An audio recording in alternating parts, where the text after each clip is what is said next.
Hey folks, I'm Sarah and I'm on the 2025 jury for what I think is the best book prize for literary fiction from small presses.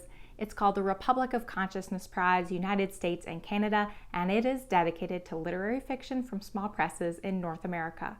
Over the next few months, I will be sharing every single book nominated for the prize, and while I can't share my personal opinions on each book just yet, I will share enough details so that you can get to know the book and the publisher.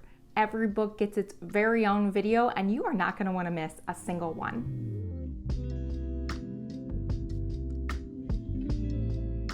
Next up, but again in no particular order, is book number 13, and that is The Endless Week by Laura Vazquez, translated by Alex Niemi, and published by Dorothy, a publishing project. This I've seen compared to the work of Samuel Beckett, Franz Kafka, and Hieronymus Bosch even, which I think is a particularly apt comparison, the paintings of Hieronymus Bosch. This is ultimately the story of one family who is struggling with a lot of different things, but ultimately these trials they're experiencing are things that a lot of families experience. There is a grandmother who is dying. There is an absent mother.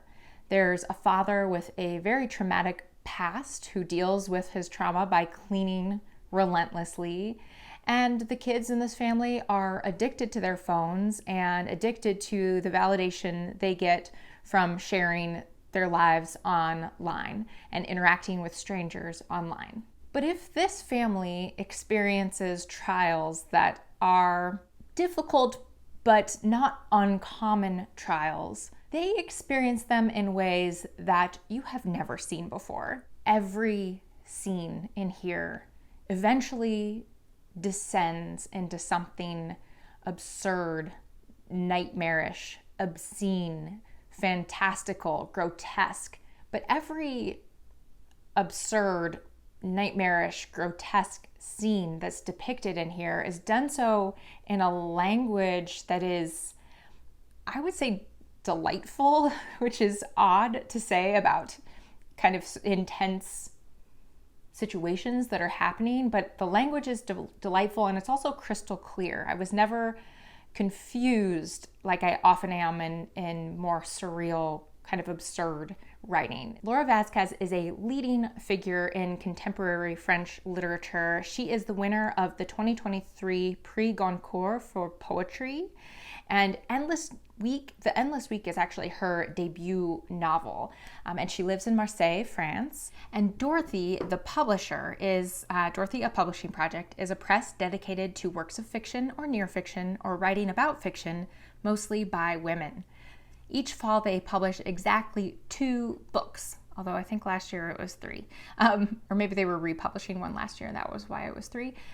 2 books, for the most part, each fall, simultaneously on the same day. And they say we work to pair books that draw upon different aesthetic traditions because a large part of our interest in literature lies in its possibilities, its endless stylistic and formal variety.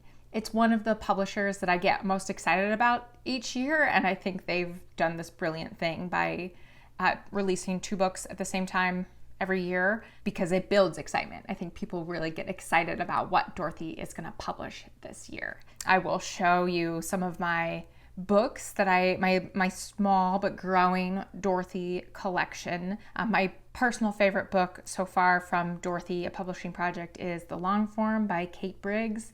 I love that book, but I've loved a lot from them. So if you go to Dorothy's website and you find The Endless Week on their website, you will find a link to a great piece written by the co-founder of Dorothy, whose name is Martin Riker.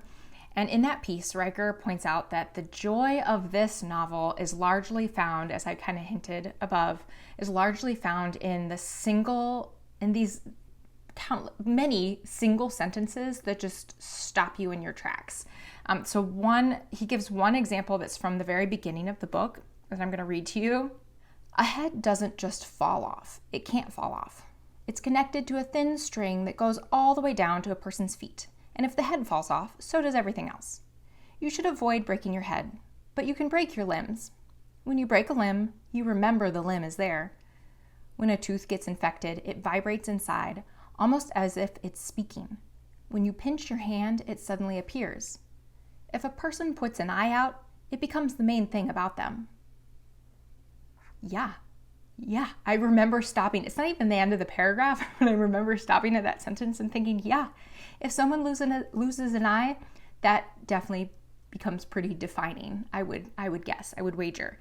And another one that I actually shared with my family when I read it, it's in this section about people who have an extra finger.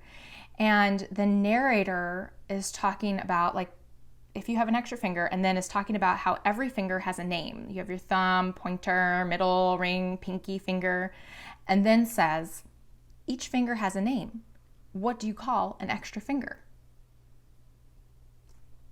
An excellent question. And maybe we should ask Count Rugen.